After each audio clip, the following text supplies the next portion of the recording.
All right, I got the thumbs up from Heather. I think we are rocking and rolling. Welcome, everyone. Welcome to everybody who's here in person and those that are watching online. I like to start every meeting by reminding everyone to silence your cell phones. Go ahead and get your cell phone out for a second and make sure it is all the way on silent, not on buzz or some cool cartoon music or something else. Just all the way on silent, please. It just helps us to respect one another's time and each speaker speaking. We ask for your patience and understanding as council deliberates on various agenda items. We kind of have a unique meeting tonight as it is their CIP workshop, so we'll be in breakout sessions later. We do have open public comment at this meeting and all meetings, and you're welcome and encouraged to sign up at the sign-up sheet that's right up here. And we'll go through that when it comes time in the meeting. There are no specific public hearings tonight. Those are advertised and designated separately. We acknowledge staff's work in preparation of this meeting. Their insights are invaluable to each topic of town business and appreciate our town manager, Natasha Tucker, as we operate under the council manager form of government. Ms. Tucker handles our daily operations and department administration, while our town council provides direction and authorizes policy in accordance with the laws of the Commonwealth of Virginia and our town charter. While each council member has the ultimate responsibility to contribute and vote distinctly, the council does work as a body, duly elected to serve responsibly and ethically the citizens of Colonial Beach. Participation of each member contributes to effective leadership. Collaboration is key to productivity in the local government. Let's engage in constructive discussion, remain open to different perspectives, and work together for effective resolutions. And finally, I just remind everyone that the meetings of the town council are formal proceedings and are thus recorded. And with that, we'll call our work session for August 5th, 2026 at 6:01 p.m. to order. Our roll call of members tonight is a little bit unique. Mr. Allison is absent on a work travel trip, but Mr. Larson is online with us. Tom, can you hear me? Can you hear me? We can hear you. Will you state your name, your location, and your reason for participating online, please? My name is Tom Larson. I'm in Nags Head, North Carolina, and we're on a family vacation. Okay, thank you. Pal, did I cover all my bases on that? All right. Otherwise, all other members are present. Don't have any additions to the agenda tonight. Do we have an approval of the agenda as written? All right, do I have a second? Okay. All in favor, say aye. Aye. Aye. Tom?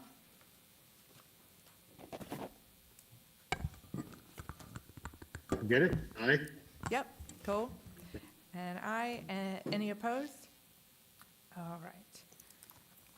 Our consent agenda, I think we're waiting on some minutes, so we are skipping right by that tonight.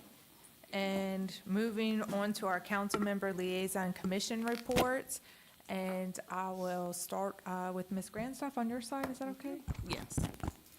Good evening, everyone. Reporting from the tourism side of things, as I reported for EV at the last meeting. The Tourism Committee met on August 4th. Marina Bay representatives presented plans to participate in 2 regional boat shows in early 2027, and the committee agreed to support the registration fees and provide promotional materials. The ongoing digital marketing campaign in the greater Washington, Northern Virginia, and Eastern Maryland continues, and the committee is working on a shoulder off-season campaign, which will begin in September and run through mid-November. Those are those updates for now. Thank you.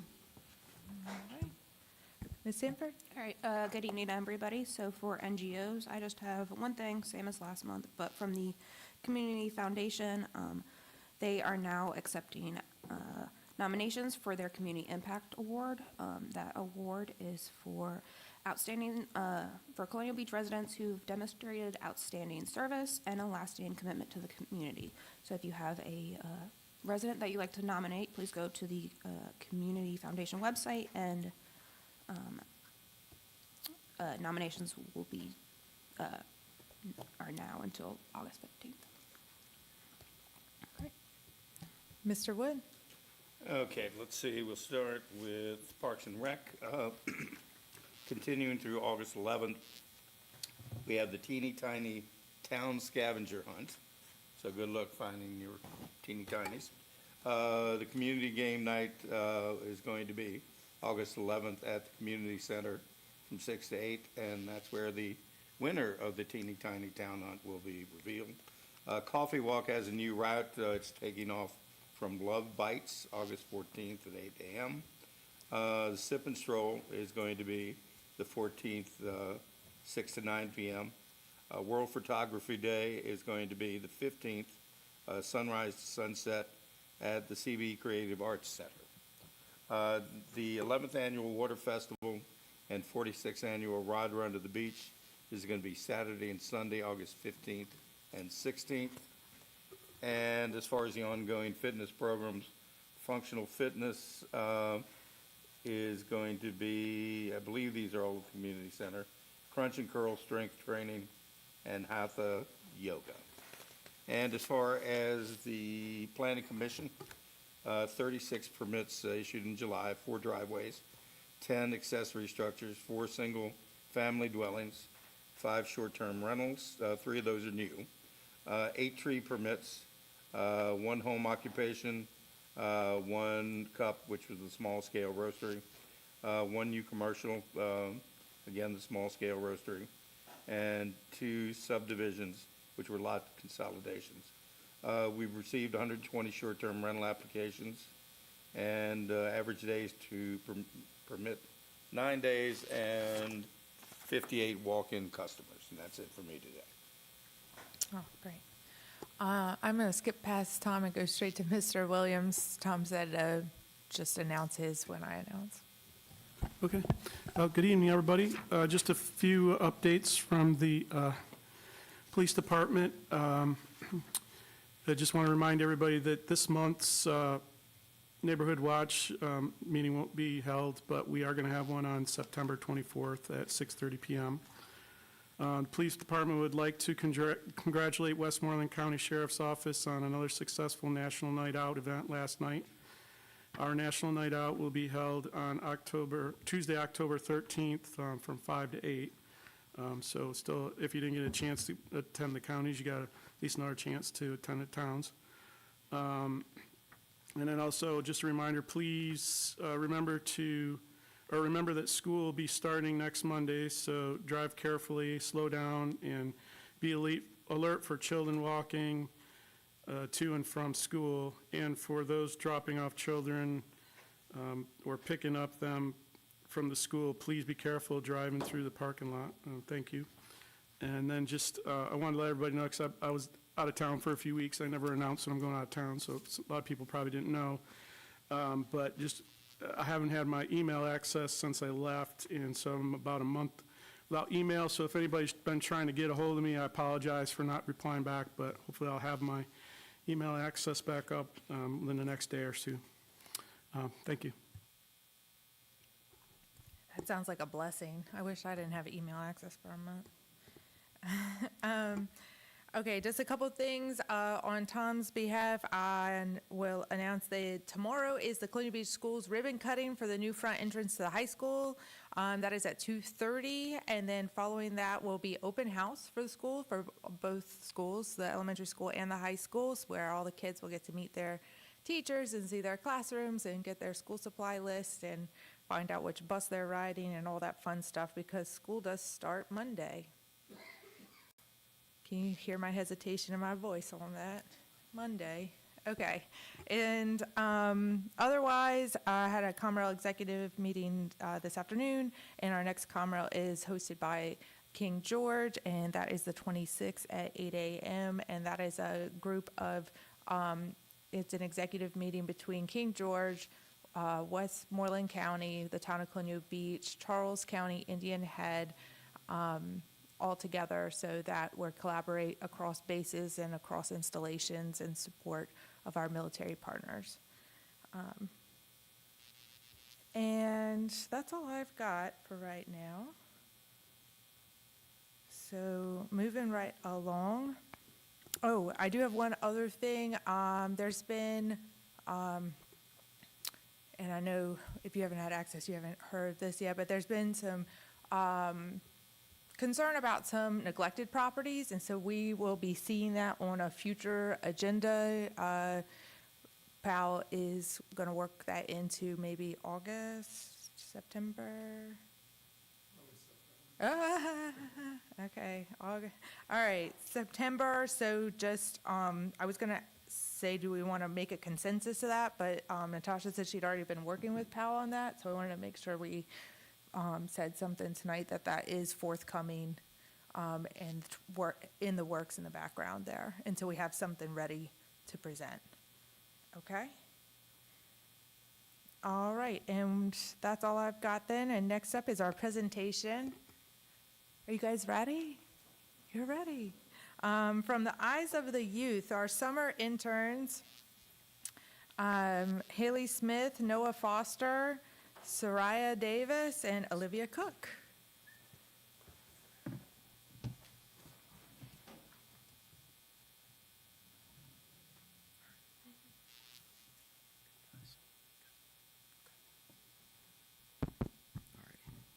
Madam Mayor, Council, those in attendance this evening, and those online, thank you so much for having us tonight, and we're so grateful to be here with you all. Today, we will be presenting you with this strategic plan, From the Eyes of the Youth, a strategic case for investing in Colonial Beach's next generation. You're probably wondering who we are. My name is Haley Smith, and I'm here with Noah Foster, Soraya Davis, and Olivia Cook. We're all graduates from Colonial Beach High School and have lived here for most of our lives. In our research, we developed 3 key areas for discussion: marketing, recreation, and community. We wanted to make sure our recommendations were grounded in more than just our opinions. We spent time observing in our community, reviewing local and regional data, comparing Colonial Beach to nearby communities, and applying business planning tools. But to better understand where Colonial Beach could go, we first had to understand where it has been. Since our town's founding, we've been known as a thriving waterfront community, and we still hold true to these roots today. Families from the DC metro area and throughout Virginia have flocked to Colonial Beach for a weekend getaway during the summer, and because of our reputation, we've been nicknamed the playground on the Potomac. In our proposal today, we just want to stress that by no means do we want to change the town at all. We love the town. We only want to restore it back to its roots and its booming energy that it once had.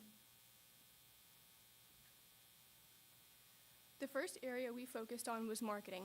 As we explored Colonial Beach, we realized the town already has a lot, and we don't want to change it. We want to make it more visible. We believe sharing its story is one of the greatest opportunities to help the community grow. When we looked at how Colonial Beach currently promotes events, we found that most of our outreach relies heavily on Facebook, flyers and handouts, the town website, and most heavily word of mouth. As you guys can see by the graph all the way on the left, Facebook is not the most efficient mode to reach these young adults and teens. We believe that consistent Instagram and TikTok presence would definitely help reach these teens better, along with a more youth-oriented strategy, along with uniform promotion strategies between events to just build some consistency to help people better understand what's going on in the town. We also believe that more surveys and community feedback would allow us to better understand what the people of the town actually desire, people of all ages. So what do these better marketing strategies deliver? When we utilize these more modernized platforms like Instagram and TikTok in more of a youth-centric format, and then we can apply these strategies consistently, we'll begin to see things like increased outreach, higher event turnout, more tourism and local revenue, stronger youth engagement, which allows our youth to be able to engage better with other members of the community, and newfound connection between the generations where youth are able to open up to people of older demographics, not just with other youth. And that will build long-lasting community bonds. The next area we decided to focus on is recreation. As we looked at the opportunities available in Colonial Beach, we found the greatest potential for impact lies in investing in our youth. This is where we believe that our town can make the biggest difference. When you look at the current opportunities for younger children, you'll see parks, playgrounds, several family events, some smaller clubs, and then children's recreational sports. On the opposing side, for the adults, you'll see restaurants, breweries, bars, community events like the Sip and Stroll, for example, that are more geared towards people that are of age to drink alcohol. There's also various clubs, organizations, and social activities, once again, geared towards the older generations. But what do we have for those that are too old to go have fun at a playground, but yet too young to go have fun at a bar? When you really look at what we have limited places to work, limited places to go, and limited sources of stability. And if you think that it's bad during the summer months, just wait until the fall, winter, and spring, when kids need that stability the most and there is not very much to offer. From my own personal experience, I've looked at these people. I grew up with these people, and some things that many people don't realize is how many of these teens come from non-traditional families where they are being raised by one or no parents. These kids don't have that stability at home, and despite having access to the school system and the occasional sport or the occasional club, it still leaves them with so many empty hours of the day with nowhere to go. Many of these kids don't even have the resources to get their driver's licenses, so they rely on what they can walk to. So with that being said, what really happens when teens have nowhere to go? Teens will begin to feel disconnected from not only their schools, but their communities as well. After-school hours become a higher risk because there are fewer opportunities for positive leadership, mentoring, and skills building. Over time, many of those same young people will choose to leave our community, which means fewer future volunteers, workers, and leaders. Ultimately, that slows down our economic growth, and the entire community will feel the part.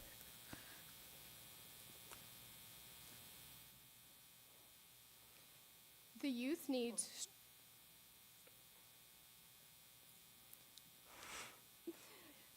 needs strong academic support and hands-on learning opportunities. They also need increased student engagement and school connectedness. The kids within the community will benefit from safe spaces that promote resilience and healing. Another thing they will benefit from is positive role models and mentoring relationships. Lastly, the youth needs strong community programs and support networks. This is what our youth needs to thrive. So how do we fix these problems that we've mentioned? What we've come up with is something akin to a Boys and Girls Club style model. In this format, we envision a space where every young person has access to, first and foremost, a stable and nurturing environment. And we stress this because a lot of these kids that we're referring to do not have these stable homes, these stable environments that they grow up in. And secondary, we need safe and easy access to recreation, where these disadvantaged youth are able to easily walk to these recreational activities and don't have to worry about getting to and from anywhere from a half hour to an hour-long drive. And along with that, they need some hands-on learning opportunities that allow them very active experience. As far as launching this Boys and Girls Club, we think that it would be good to start with a shared space. We could utilize the elementary or high school buildings for this and launch a pilot program with middle and high school youth where we partner with local schools, churches, and nonprofits to be able to serve these youth. And we chose a Boys and Girls Club as opposed to other programs like YMCA because of its unique potential to start small in shared spaces and be able to grow from there. So it has a very low cost entry and very high impact potential. And it's scalable, so as I said, it'll start off small, but it will grow over time. The next area of focus is community, which is the environment that supports it all. So community investment, when we invest in our communities, it will bring things like stronger tourism to the town, higher local spending, and our families will choose to stay in town work in town, carry out activities in our town, and that'll bring more youth engagement within the town. And that builds sort of a competitive community brand that allows our economy to shoot up and grow long term. So as a quick disclaimer, these images are simply to represent hypothetical amenities and attractions that not only we've heard of, but many people have heard of, people desiring in the town. And not only locals want this, but various people who live outside of town have made claims that they would love to see these come into Colonial Beach. So starting off in the top left, we have a Ferris wheel. If you don't know, the town had one before, and I think it would be a great idea to have it again. Another thing that the town used to have that we kind of don't really see anymore are fishing tournaments. We believe that this would be a great way to draw in another kind of crowd, fishermen, which is a huge source of tourism and stuff. Recently, there's been a population of people wanting to use bike rentals and scooters in nearby counties and cities, and I think it would help us to have those on our beach as well. Something that a lot of people have probably heard whispers about in town is the desire for a community pool. Obviously, with the jellyfish epidemic in our Potomac River, there needs to be a safer place to swim. And it would also provide an opportunity to host swimming lessons because it's very important that people know how to swim, especially living in a coastal area. And then we have the lantern festivals. A lot of cities like DC have these, and I personally really want to go to one, but it's like a 3-hour drive to get to one. So I feel like this would be a great way to have families come together on our beach. Another amenity that is another whisper that a lot of people have been talking about is a splash pad, which just like the pool would be a great, safer option, except this would be a good option for younger children and younger families to come to. And then for the more outdoorsy people, the people who like to get their hands dirty, we have an adventure park or a rope course. And then lastly, we decided to add farmers markets. I'm sure most of you know the fire department has a farmers market every Thursday morning, but we would love to see this expanded into more year-round attractions, and we decided to place it in Eleanor Park as the picture for our suggestion. But we believe that having more fall festival type attractions and even Christmas village attractions would be able to keep the town alive more during the off-season. So in summary, we know our core strengths as a town. We have a very strong waterfront identity, deep historical character, and our distinct small town appeal. We also have our existing local assets that we already utilize, restaurants, different businesses, different events, and yearly festivals. Some of our current gaps are limited teen-centered infrastructure, inconsistent marketing efforts, underutilized community spaces, and the lack of youth development.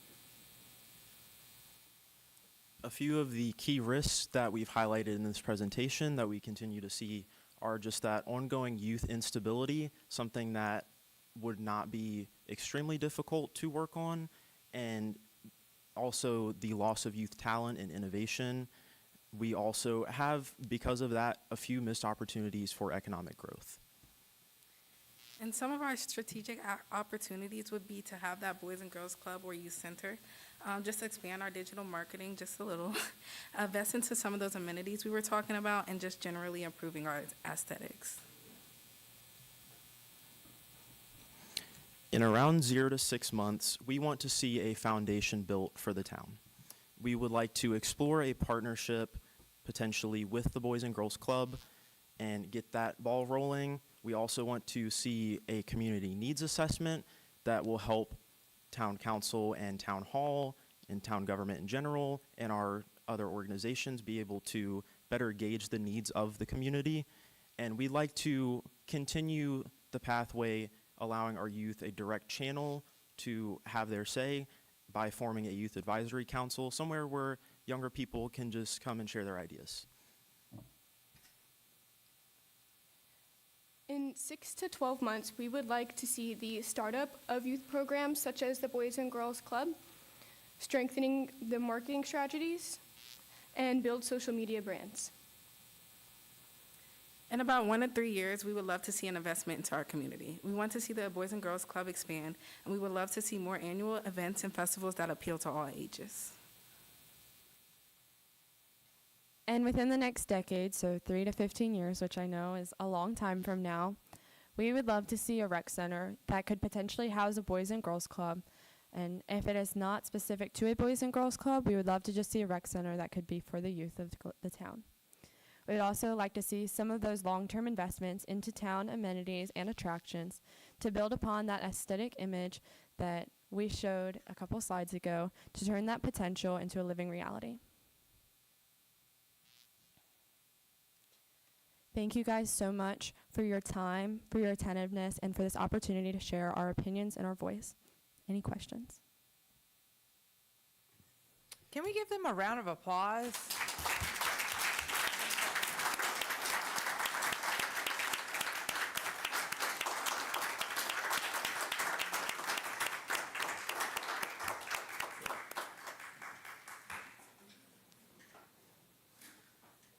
We're going to be all right. That was amazing. Okay, I'll open it up to council for questions. Mr. Wood? Outstanding presentation, guys. Couple of things. First of all, make sure that you come back after you finish your education so you can come back and be leaders, okay? I do have some questions specifically about numbers, where you mentioned especially the 13 to 20-year-olds. Do we have a number of people who fall within that particular parameter? I don't know if we came up with a very precise number, but we know that would be a few hundred kids. Okay. So a decent chunk of the youth population would be within that range, especially the kids who are in Colonial Beach High School, since it starts in 8th grade, so it would start a little bit younger of an age group. Okay, if you'll indulge me with one more question. The Boys and Girls Club, did you guys do any outreach to them so that we have an idea of how to begin the process?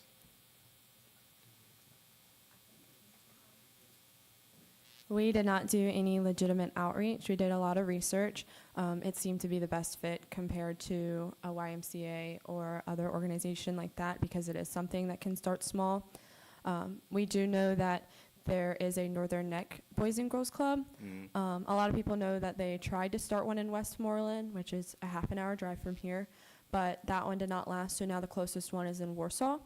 And that one actually started in Lancaster Middle School, which is why we decided on a Boys and Girls Club, because it's something that can be started in a shared space, like a school or a middle school, a high school, something like that. But no, we did not do any legitimate outreach. Thank you, outstanding presentation. And we'll look forward to seeing all four of you back in, what, a maximum of 3 years? Any other questions from council?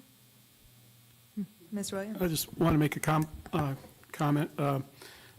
Like Mr. Wood said, great job on the presentation. I think this is really beneficial information for council and the community.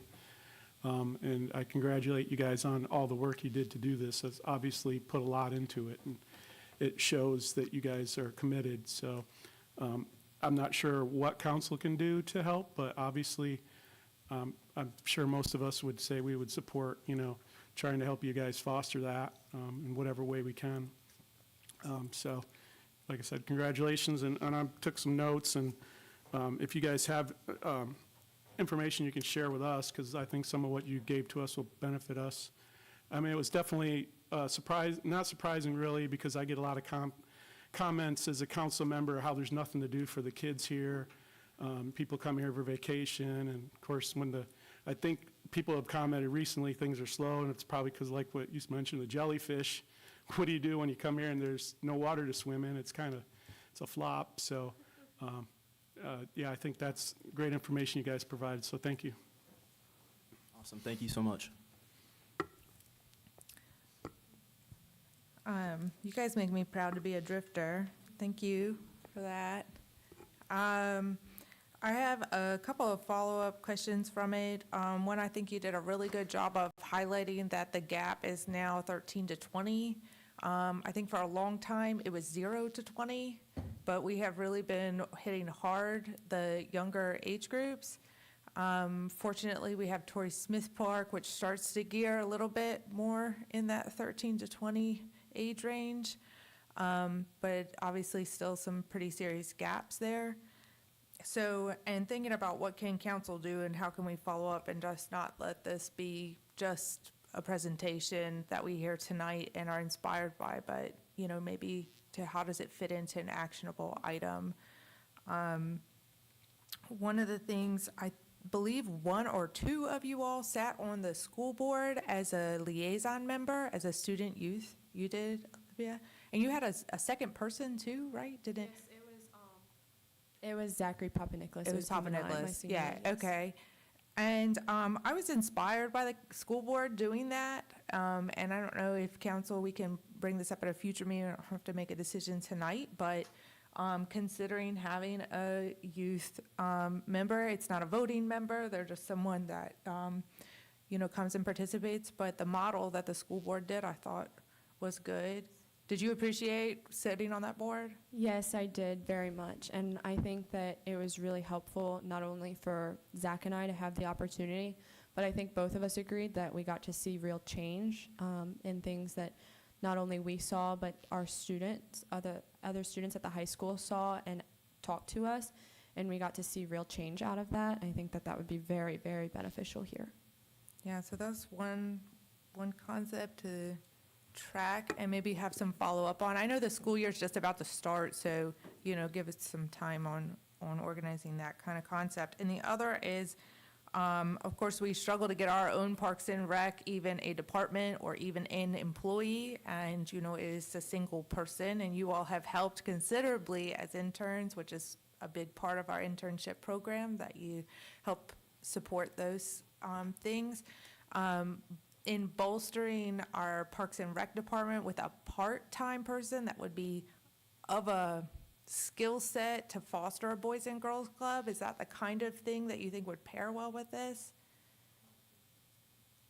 Yeah, I think that having that resource would definitely be a big help to get that started, and also just being able to partner with, as we said, the different organizations in town to kind of make that happen, kind of kickstart that. Yeah.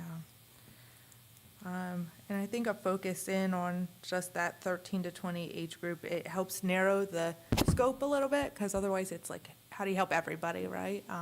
But I thought you did a really good job of making some really valid points. I don't know anything about TikTok or Instagram, so that's another reason to have somebody. You know how to TikTok it? That's TikTok. Very refreshing. Yeah. We obviously need your help, is what that says. So, and we appreciate all you've done this summer. I know you all have really bright futures ahead of you. This is a very exciting that you've been a part of our process here in the town, and hope you do come back in as an intern, keep coming back and keep contributing and beyond. As you know, Mr. Wood said, like, after you get your degree, and don't forget us, come back. And run the town. Yeah, there you go. Yep. Yeah. Is there anything else from council? No, we really appreciate you. Thank you so much. And let's make sure that presentation gets on, the slide deck gets online, please. Great. Absolutely. Thank you all again. Thank you.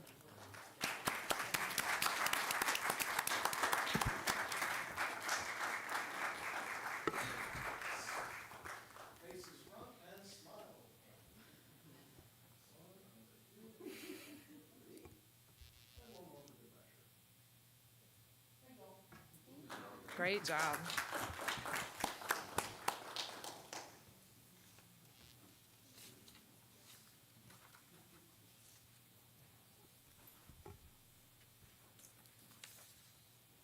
All right, next up is our public comment. During all public comment or hearings, we ask that certain guidelines be followed. Please stand at the podium, and for the record, please state your name and address. If you'd like to be contacted, please provide your contact information to the clerk, and there's a spot on the sign-in sheet. If you missed that, you're welcome to pass it along to Ms. Heather Oliver, and so she can get back in touch with you. Make your comments to the council as a whole. Be brief, state your position, and provide facts. And you may provide written statements or any supporting materials to the clerk for distribution to the council and to the town manager. Debate is prohibited. Follow-up on comments is provided by the town manager. That's why it's important to give your contact information to the clerk. And speak clearly, as we want to hear what you have to say. The council will try to hear everyone who wishes to speak on a subject, and comments are limited to 5 minutes. Time cannot be transferred to another speaker. If you represent a group, you may wish to identify other members of your group who are in attendance. And after public comment is closed, I encourage you to stay as the council engages in dialogue and deliberation on the remainder of the agenda items. And with that, we will open up public comment. I don't have a time on my thing. 6:34. First is Mr. Nigel Long. Welcome. Madam Mayor, Town Councillors, Nigel Long, 115 Lynn Haven Court. I had 2 quick things to speak about, but boy, that last presentation was really very motivating. Unfortunately, they're not here, but maybe Superintendent Ingram, who was very involved in Westmoreland County in the Boys and Girls Club initiative and probably has some clearish understandings of what's failed in that initiative in Westmoreland County, might be a good point of contact to get some information on. So I would suggest that might be a link that we, however the town council wants to form it, might want to make to understand the pros and cons and difficulties of working with the Boys and Girls Club. But the principle is fantastic. I did just want to make sure that Council Member Wood was not confusing TikTok with any other of those things online that have pictures in it. But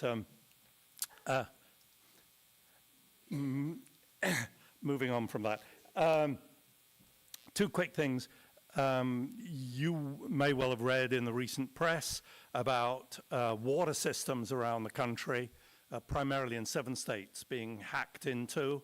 I think, for example, there were 30 local water facilities that were impacted in Minnesota. So I just wanted to be sure that we had the appropriate level of protection for our water supply. I can't imagine that anyone would want to target Colonial Beach. I'm not suggesting that for a moment, but just that we I'm hoping we stay aware of that and that we make sure that we have the right protections in place, because the attacks were on individual programmable units, as I understand it, within water pumps and things, within the water supply system of those authorities. The second was something where I hope in due course you'll be able to give some feedback to the community. Back in May the 20th, there was a discussion about let's get this right, the Potomac Crossing Development Authority, about hiring a law firm to represent us in our discussions with them. So that's almost 3 months ago. And I think at a future meeting, it might be valuable. I'm hoping that as town councillors, you are being briefed on what's going on, but might also be valuable for the public to know what, if anything, is happening with Lennar, their desire to re-energize that authority, and where that stands in terms of Sands Anderson, and how, if we are using them, how they're acting for us in respect of that. So that was my 3rd point, to request an update for the community on that. Thank you. Thank you. Mr. Will Knuckles. Welcome. Good evening, Will Knuckles, 204 Monroe Bay Avenue. Yes, I agree with you all about the quality of the student presentation. That was awesome. I've been a part of a lot of these, generally at the national level, which actually has a much bigger sort of feeding process about having to qualify at the sort of local, regional, state, and then the national level to bring students to sort of talk about policy discussions. And this is certainly on par with that in terms of the best that the states are feeding up the food chain to come to DC and talk to leadership about policy issues. So I think if you're reaching that bar without all those selection processes even having happened and just coming directly to you, that's really impressive. So congratulations to them, and hopefully we continue to give opportunities for those experiences for future groups of students so that this is not a one-off, that this actually becomes a pattern of success. Hopefully that this shows you what's possible if we provide opportunities at the right time with the right resources. Nigel was talking about water. I got a different version of water, right? So there's, I presume y'all have been following State Resolution 25, which resulted in the DEQ water study that's been pretty heavily discussed in the eastern part of the state, at least, as it relates to water availability. Generally, the town's reports tend to focus on water quality. It tends to be as more of a contaminant view of things as opposed to a availability view of things. For folks that aren't looking into the weeds, they're generally mostly talking at the state level about the Potomac Aquifer. I know that generally we don't say that we're on the Potomac Aquifer because we're actually on a different named aquifer, but that aquifer is part of a larger aquifer, which is then part of the Potomac Aquifer. It's actually all part of the same nested system. So when they're talking about these topics, they're talking about us too. Although generally they're talking about the areas that tend to get more attention because they've got a lot more data. So the areas that are live a lot more data are generally the southeastern part of the state. Doesn't mean that it's not a problem here. It just means that that's where their focus is because that's where they have more data availability. We have one USGS continuous water monitoring station that's in the Northern Neck region, but that's not a lot. And I have not seen regular reports even coming out of that data node.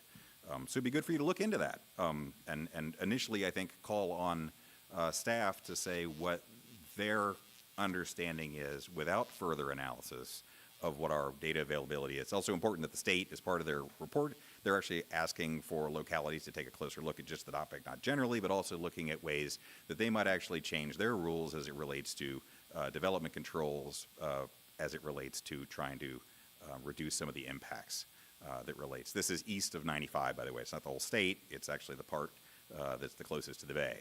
In other words, us and communities like us on the bay. Next thing I talked about is if you go to the town website, what's the thing that's highlighted? The utility increases, right, that happened over the summer, that kicked in over the summer. That's the number one thing on the news section, which is costs more to live here.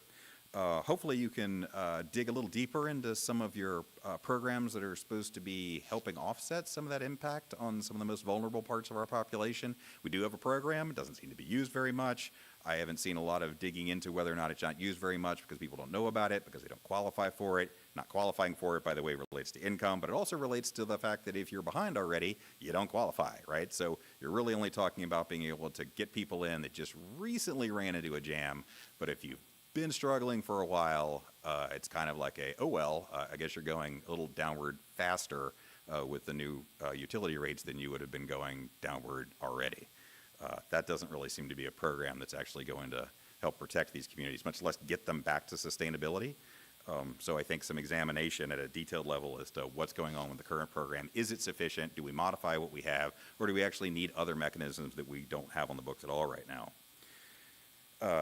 Other things relates to affordability in the bigger picture, right? We need to look outside of the town as to what's going on in government in general. Things like, changes to Medicare this fall, right? Part D, prescription drug costs are going to go up for every senior in town who actually looks to Medicare for prescription drug coverages, right? So when we have people come in and say, I'm a senior, I'm on fixed income, I literally can't afford any extra cost. Well, if they couldn't afford any extra cost previously, it's going to be even worse come this wintertime. So I think that we need to, when we're looking at affordability and we're looking at what people can actually bear and the way that our structure and how we charge is done, right? So we're not talking about overall program costs, we're talking about how that program cost gets allocated to the community. I think we need to look at not just what's happening in town, but we need to look at the bigger picture of what's going on in the state and what's going on at the federal level, because those are moving, and those are moving pretty fast. And I have fear that we're not keeping up in terms of our policy awareness of what's going on in the bigger sense so that we can refine what's going on at the local sense in light of those changes. I think that's my time. Thank you.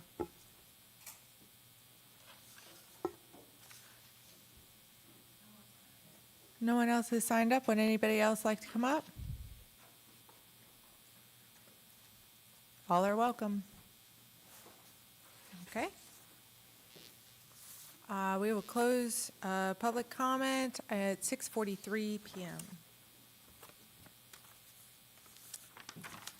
All right.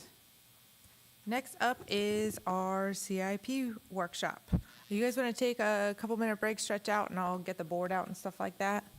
We'll just take 2 minutes and get everything ready to go, okay? All right, thanks.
Tom, are you there?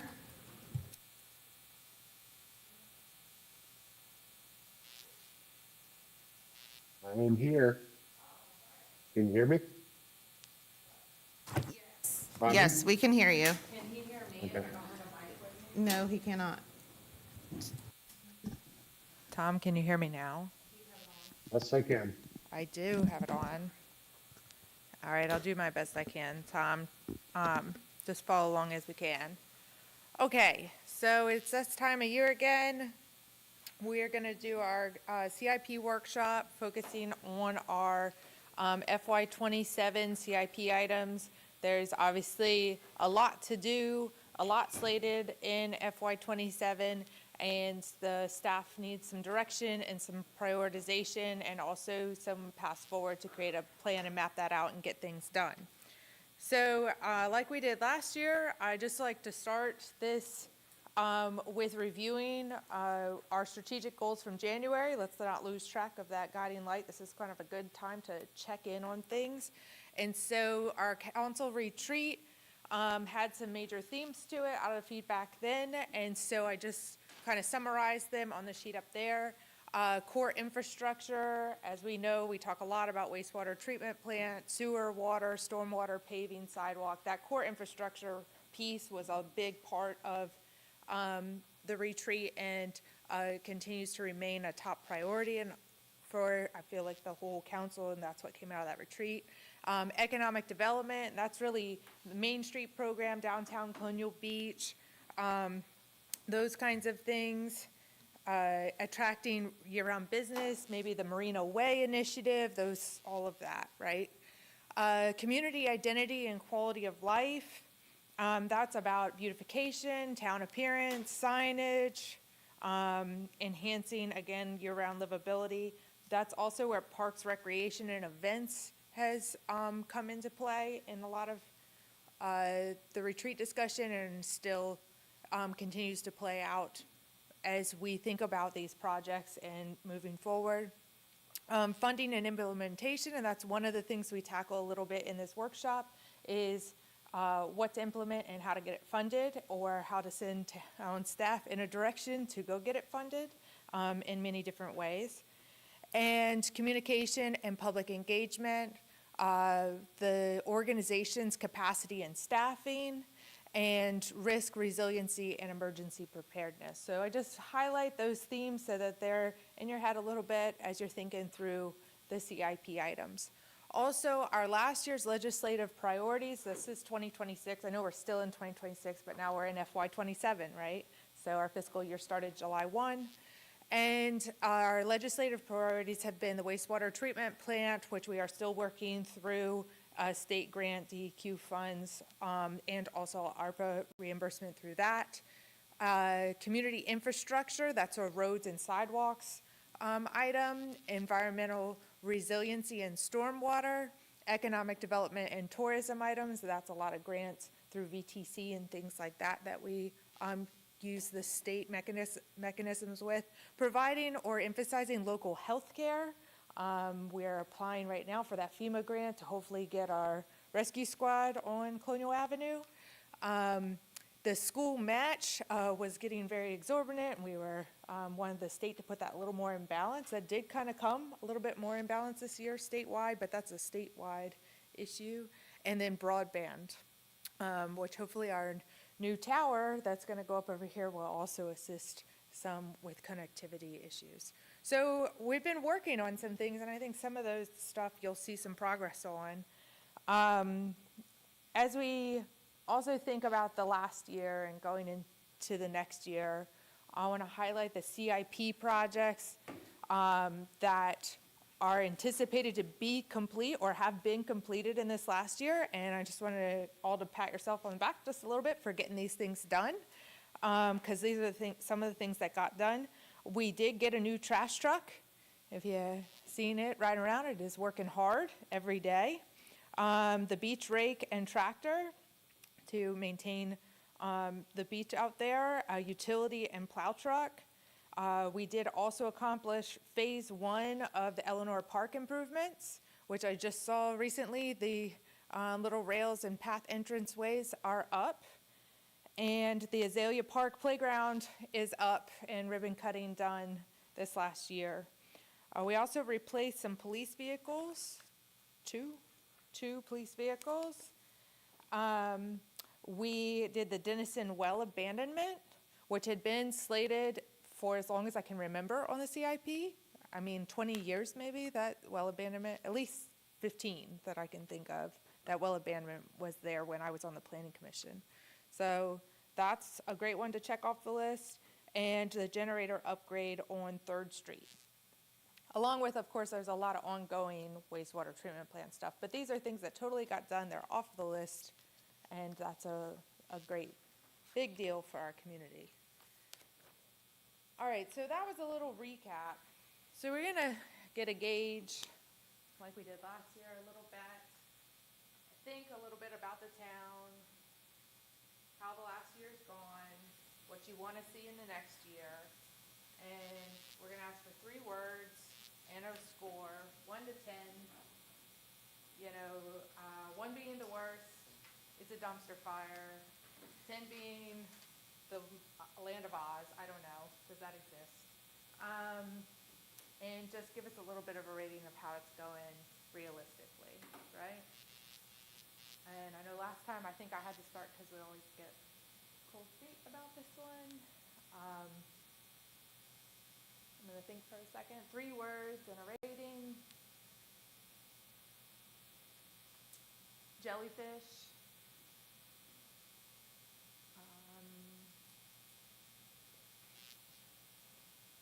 Ice storm. Fun. I think we had some challenges this last year, but I also think that we have a lot to look forward to. So I'm gonna rate it a 7. Okay, so 10 is the top. 10's the top. Okay. 10 is Euphoria. I don't know what that is.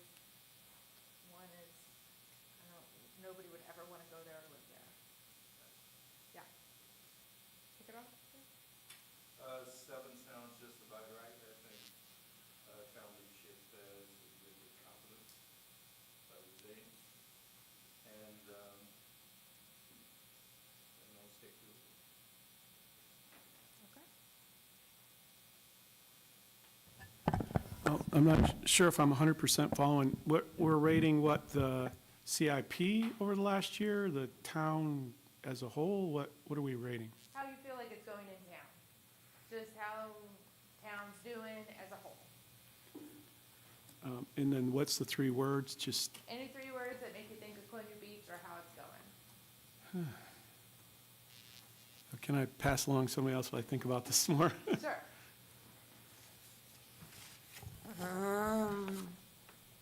Improving. Growth.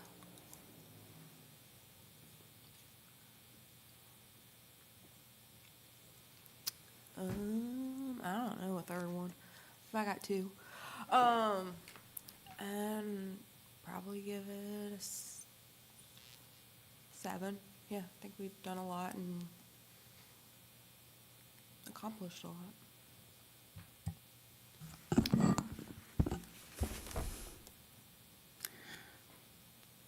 Community improvement, this is hyphenated, I'll make it my 1 word. Ongoing in regards to progress in some other areas. And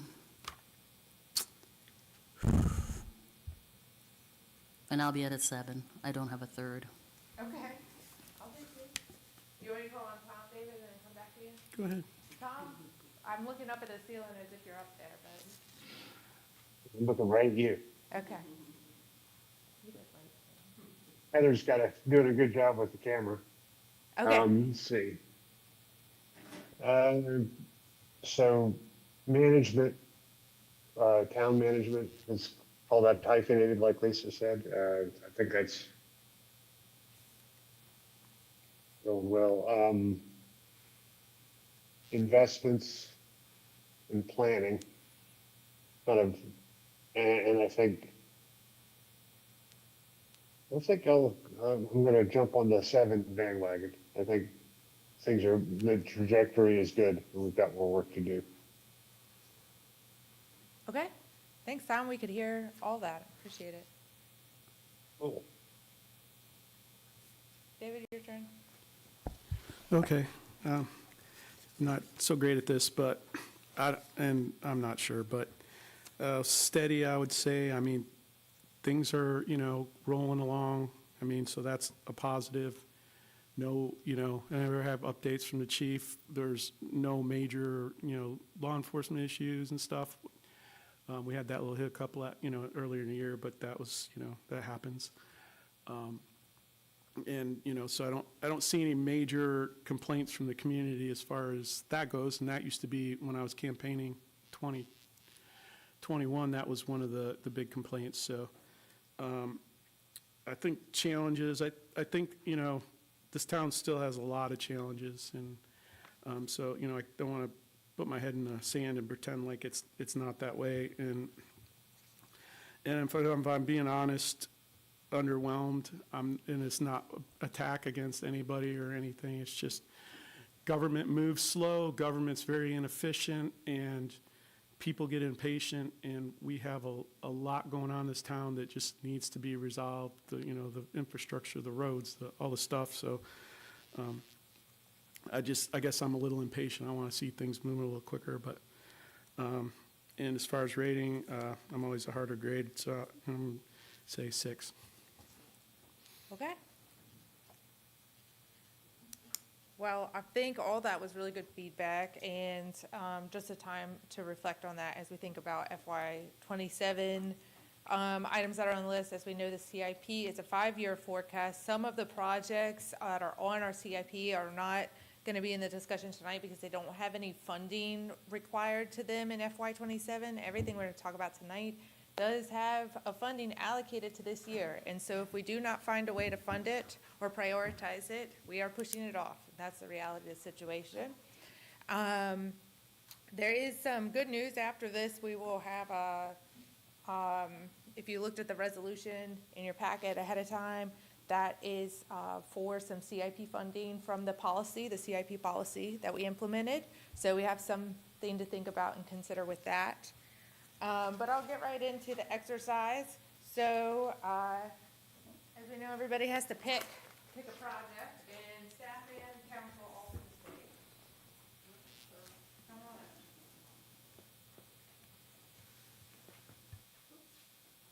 It doesn't really matter what it is, because they all have to get done.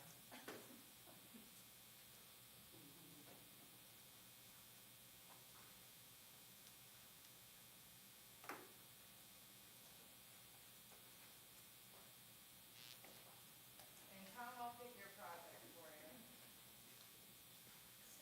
You got two? You might know you got one. They're full this one. Whichever one it is. And just talk about all of them. So we finish that one. Okay, you got it.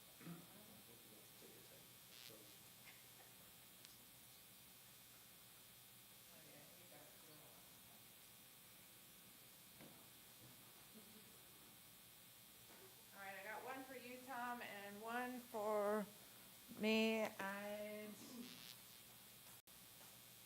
Natasha, you get 2, and Chris, you get 2. There you go. Okay, so next is we count off into groups of 4. We're just gonna round off your 1, your group 2, your group 3, your group 4, your group 1, 2, 3, 4, your group 1, 2, 3, 4. Tom, your group 1, and I'll be group 2. Sound good? That- Did you remember your group number? Okay, so 1s will take this corner, 2s will take that corner, 3s will take that corner, and 4s will take the fire extinguisher. And what you're gonna be doing is you're gonna be taking one of these sheets of paper, and you're gonna be taking your project, and you're filling out the project name. Just remember this, from last time. Project name goes on it. And The category, so there's a 1, a 2, or 3. A 1 is a must-do. Must-do. 2 is a should-do. Should-do. And 3 is a could-do. Could-do. And when I say must-do, it's like a legal authority. We're going to go to jail if we don't do it. We have a contractual obligation, things like that. That's the must-do category, right? The should-do, if it has funding, that's a big one here. Maybe we don't have a legal obligation, but we do have funding. And the could-do is, of course, everything else, right? So you're going to give it a 1, 2, or 3. You're going to say how much money, how much, and you can put in how much overall, but we care about in FY27, right? How much in FY27 is it costing us, and who is involved in the project? Who, and what happens if we don't do it? What happens if we don't? Okay? So everybody should have a few projects in your groups, and there's extra sticky note pads and paper and stuff like that, and extra pens, and just writing each project on its own unique sheet, 1 sheet per project that answers these things. A priority, who's involved, how much is it, and what happens if we don't do it. Okay? All right, we'll break out. Tom, I think you're going to be on a phone with somebody for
All right, everybody back. 1, 2, 1, 2. Mic check. Okay. All right, the next step of this is going to be a voting. It's a voting section. Council members do vote differently than the staff does. And so before we get to the voting section, I just want to quickly review. I'm going to go around the room for everything that's a 1. If it is a legal contractual obligation, then I am putting a red dot on it. The red dot is not a vote. It just means there's a mandate to this item, okay? So we're going to confer on that. I'll start in group 1. The DEQ consent order, wastewater treatment repairs, mandate, right? Pump station, also under the DEQ consent order. Yeah, okay. We got this town pier reimbursement, the 2. North Beach shoreline erosion control, that's a 1, because of the contractual obligation with the grant and Northern Neck Planning District Commission, right? Okay.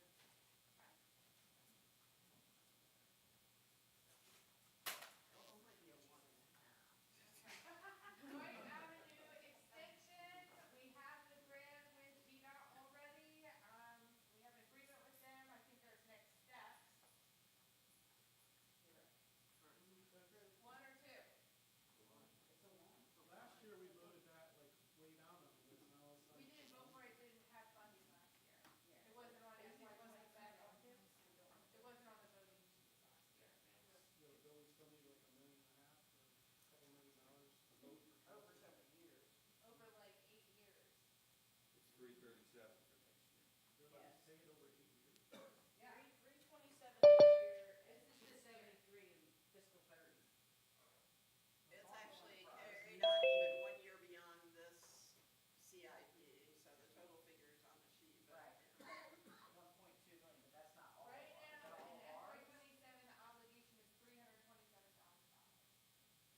And we have the grant, and we have been asking VDOT to postpone it for us. We got 2 public work vehicles, Meadows, Bluff Area Sewer Engineering, police vehicles, they say this is a 2. Okay. We get our SEPN, Municipal Emergency Operations Center study, that's a 2. Sidewalk repairs is a 1. Mandated. Monroe Bay Shoreline is a 1. Do we have the grant for this already? Don't we have the VIMS grant? I think this might be a 2. I think that's a 2. I don't have the marker over here. I'm not putting a red sticker on it. There's no mandate. Police portable bollard vehicle rest system. We got a 3, but it's no mandate right now, so it's not a 1. I&I consent order. That's a 1. Police radios. This is a 1. We have to.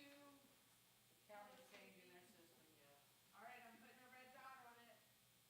Point area sewer replacement study, this is a 2, no, this isn't a part of the consent order, okay?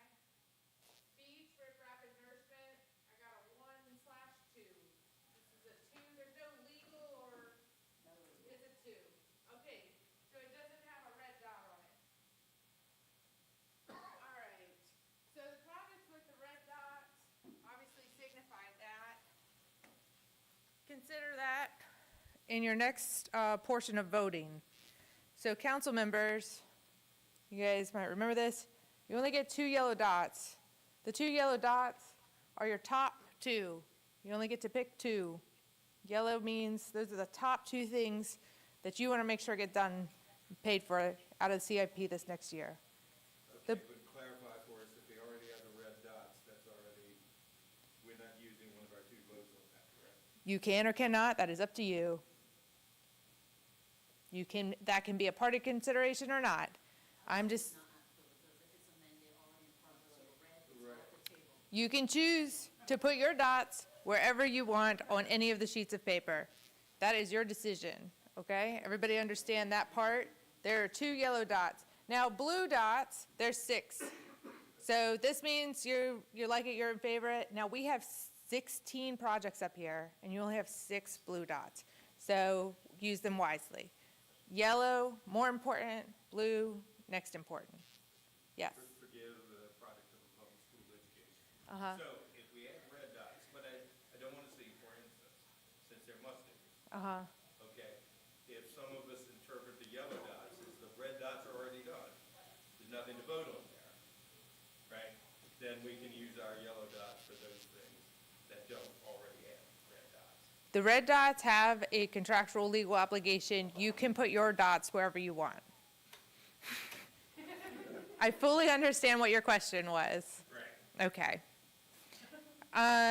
Okay. So have you lowered the number of blue dots to 6, Robin? It's 6, Tom. I thought it was 7, but it's 6. It's 6, Tom, not 7. Now, Okay. and you can choose to put all 6 blue dots on the same project.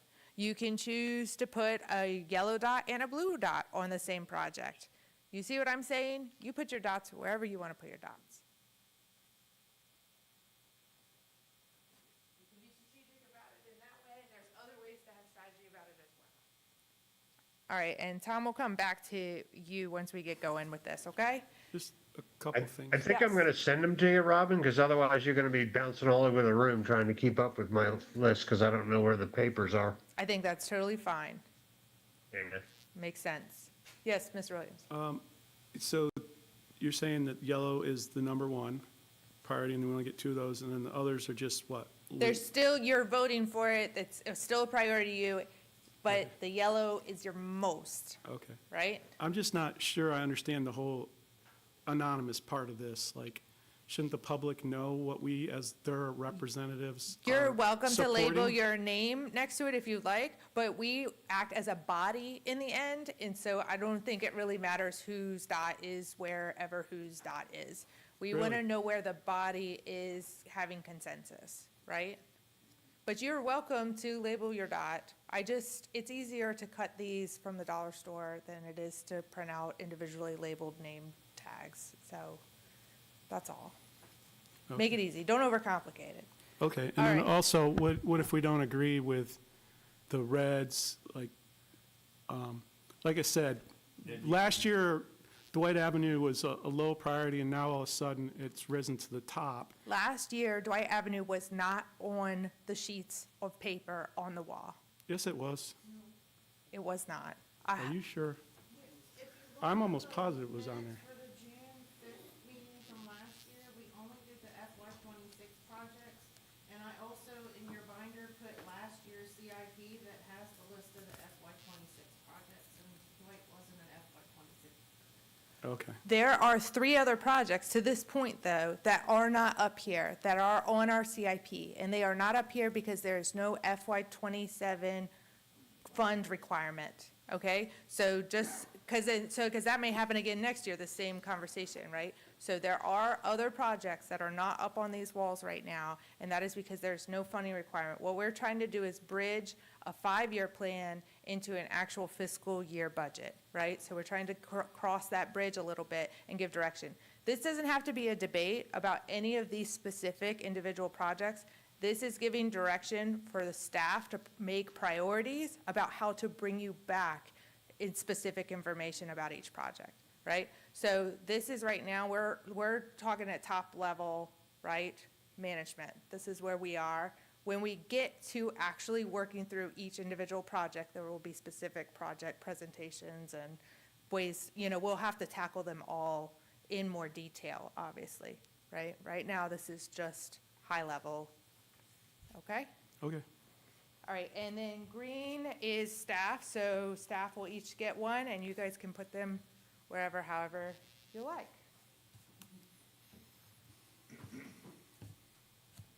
All right, make sure you walk around first before you vote, so you know, can think about all the groups, since they are all around the room, right?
All right, guys.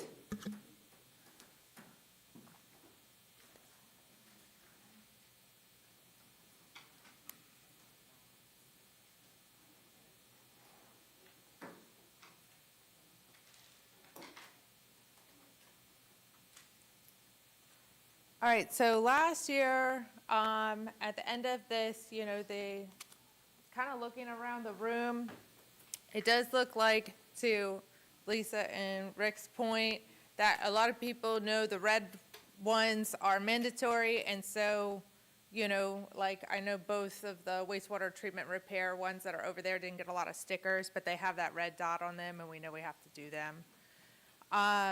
So I understand using that strategy too, that's fine. But then in other cases, like North Beach Shoreline, it has a red dot, we have to do it. But yet there are still a lot of stickers there, and that's really, important to note. So I think it just helps give some feedback to the staff about how much interest there is in a project and how much maybe they would want to update us on it if there is that level of interest and things like that as well. So at the end of this session, Heather puts together a chart of all of these. She puts it in the minutes for this, and she'll send it out to all of us. And what comes out of this is that the staff then needs some direction from it. So last year, what we did was we directed that all priority 1 items, all of the red dots, because we're already in FY27, right? Like time is ticking. And it's August. Last year, we did this meeting in June or July. So, yeah, so we're kind of behind the 8 ball on it this year. So it was to ask Natasha to have all of the priority 1 items outlined with steps for completion. And then a financial plan for all the mandatory utility CIP items. And then a work plan for all the priority 2 items. Or any of the unfunded items. So anything with a 1, outline steps for completion, a financial plan for all the mandatory utility items, and a work plan for any priority 2 or lower unfunded items. So do we want that again from the staff to happen again? I think that was kind of effective last year, which is why we got a lot done. I would agree. Looking for consensus on asking for more, for that information? Aye, okay. And that's from me. Okay, I think that was a yes from Tom, from the ceiling. Yes. Is there anything else that you expect at this moment to happen from this, other than that information to come back to us? Okay. Natasha, are you good with that direction? Yes. Okay. And we had that request for the timeline for the completion items to come back to us in August, but it is August. So maybe by September regular meeting or October work session? What do you think? Can you do it by September? Oh, yeah, because Labor Day. So October work session? Okay? All right.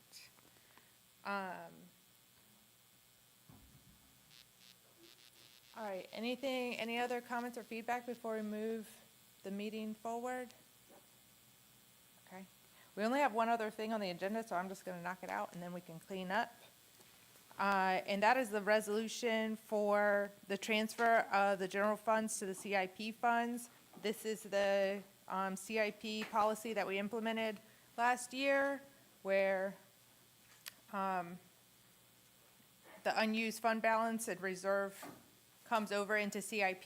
This is part of how some of these things are going to get paid for. So moved. All right, is there a second to that? Okay, second. Is there any discussion? All right, all in favor say aye. Aye. Aye. Aye. Okay. David? Yeah, I said aye. He said. Okay. And Tom? Hi, Okay. can you hear me? Yep. Yeah. All right, any opposed? I think all of us said aye, so that was, all right. And that's all I've got for this agenda. And so with that, we will conclude our meeting at 8 o'clock on the dot. Thank you, everybody. So, John, you got that blender working now? Is that why you're a little slow responding today?